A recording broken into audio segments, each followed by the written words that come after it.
Hello, good morning po sa inyong lahat. At ito po si Hokage Nagil. Welcome po sa aking channel. Ngayon po ay May 29, 2021. At kung bago po kayo sa channel na ito, sana po ay mag-like, mag-share, mag-comment, mag-subscribe at i-hit nyo na rin po ang notification bell para updated po kayo sa mga bago kong uploads. Ayan. So for today's video ay mag-feature po tayo ng isang plant na madaling alagaan at sobrang ganda. Yan. So bago po ang lahat, papakita ko po muna sa inyo ang aking mga pananim na mga halaman. Ayan. So una nyo po nakita ito. Meron po tayong mga ganyan at nandyan sa ating harapan. So, ito yung petunia, tsaka yung rose, at tsaka yung isang uri pa ng petunia. Yan. So, meron tayong, ano tawag nito? Wandering juice. Yan. So, futus. At tsaka meron tayong mga bougainvillea. Caladium, bleeding heart. Ayan, so bleeding heart kasi parang siyang puso na dumudugo. At saka ito napakaganda nito. Ganda nito. I love this plant. Ang ganda. Yan, ang ganda nito. Yan. So, meron tayong lantana horrida. At saka meron tayong isang variety pa ng caladium, ayan, and yung pobreng kahoy, at saka yung uri ng sampagita, yung kapamilya ng sampagita, or yung na mayroon siyang bulaklak na napakabango nito. At saka meron po tayong oxalis, ayan, oxalis po yan. Meron din po tayong Coleus or yung mayana. Ayan. So, marami pa po tayong pananim dito guys. Tingnan nyo guys ha. Ayan. So, yan po. Itutur ko muna kayo sa aking mga tanim.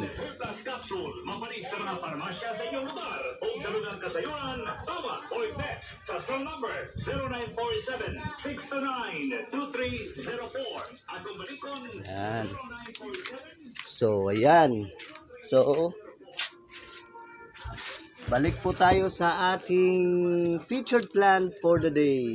Ayan, so ang atin pong bidang halaman ngayon ay ang ito po, yung ating futus. Okay.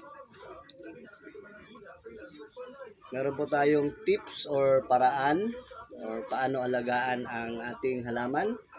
So, disclaimer lang po, hindi po tayo expert pagdating po sa paghahalaman mga kapatid, mga kaibigan.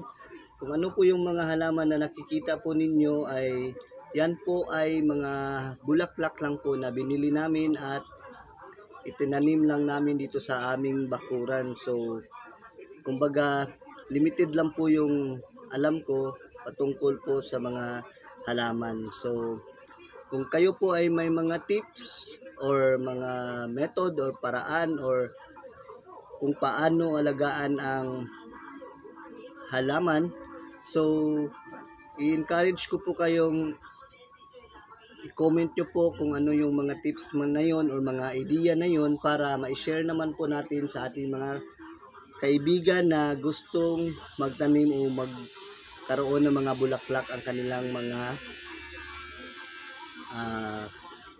bakuran o yung bahay nila. So, yung mga halaman po namin dito ay yung tips ko ngayon sa inyo ay yung base lang po sa aking karanasan patungkol po sa pagtatanim ng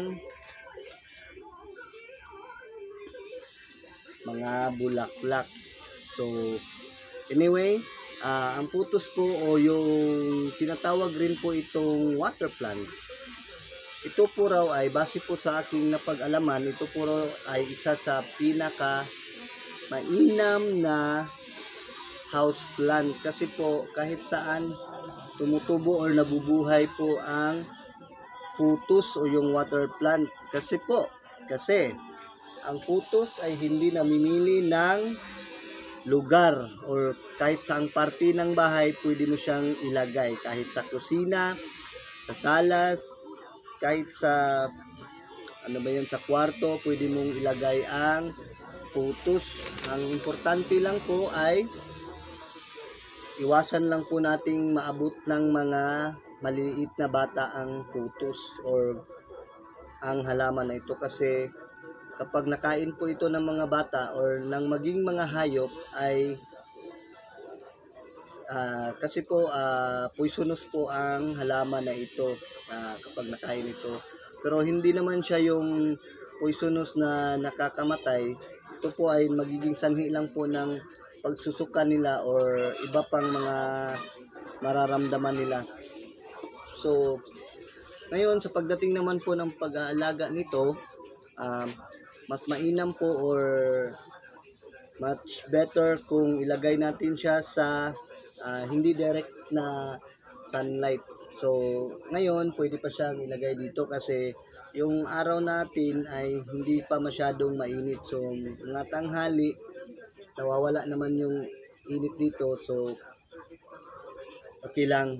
So, importante rin kasi na dapat maarawan yung futus kasi pag naaarawan siya, lalabas yung variegated color niya. So example, ito pag nasisikatan sila ng araw, kung ito yung golden futus, so lalabas yung kulay dilaw. Yan. Lalabas yung kulay dilaw niyan pag naaarawan po sila. So kung yung futus na pananim natin sa ating bahay, pag hindi po siya nasisikatan ng araw, lahat po ng kulay ng dahon niya magiging kulay green. Kasi yun nga, importante nga na nasisikatan ng araw para lalong tumingkad yung variegated color niya. Ayan, for example, yellow. So lalabas yung kulay ng yellow. So, pagdating naman po sa pagdidilig nito, kung nakikita po ninyo, for example, ito medyo basa siya kasi diniligan natin siya. So, for example, hindi siya dapat araw-araw na diligan. So, pag nakita nyo po na medyo tuyo na po yung lupa, so, yan na po yung time na diligan po natin siya na tubig. Yan po.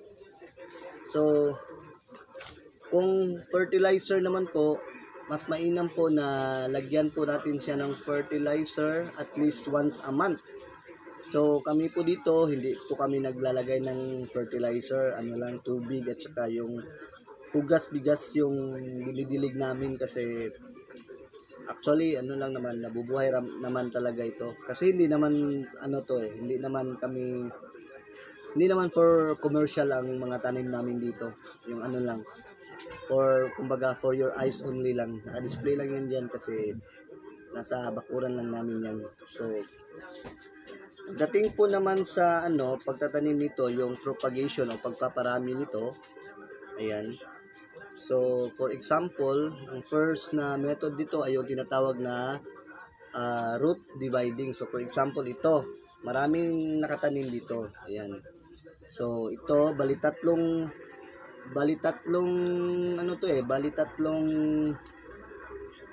tawag nito, tatlong puno ito.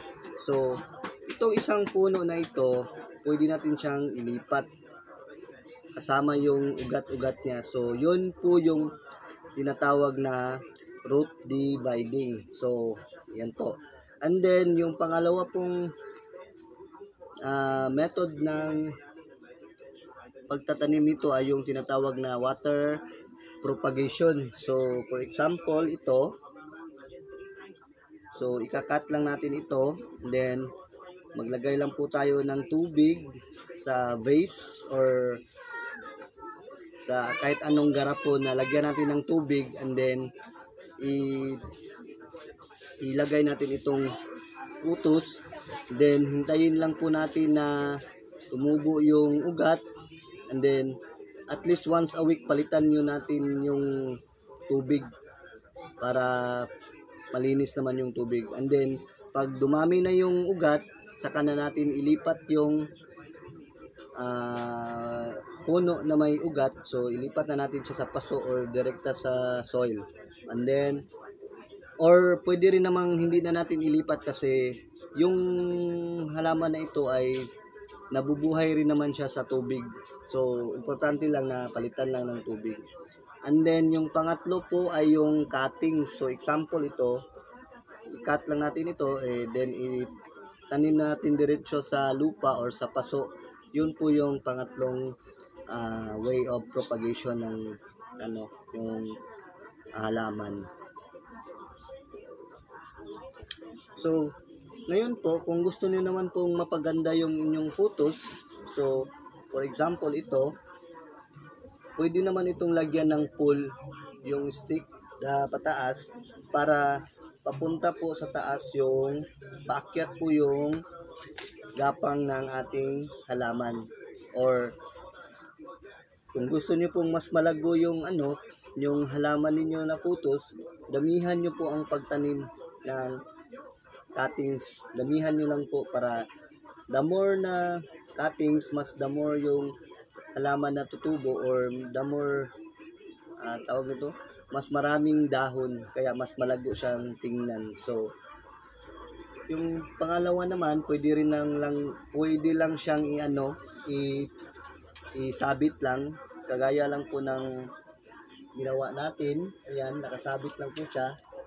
Sabit lang siya dyan. Ayan. Okay. So, hanggang dito na lang po muna tayo. Okay. Kung may mga tips po kayo, maaari nyo pong i-share. I-comment nyo lang po sa comment section yung mga tips po ninyo para makakuha naman po tayo ng idea, or may share po natin sa iba yung inyong mga ideas. So, shout out po sa mga nag-comment po sa aking latest upload na video na sila. Shout out po to Jerica Samson Marqueta at kay Muse Channel at saka kay Alison Toquero. Shout out po sa inyong lahat. Maraming salamat po sa inyong panunood at sa inyong pagbisita sa aking bahay. Last but not the least, maraming salamat po and shout out to Myra Salinas Vlog.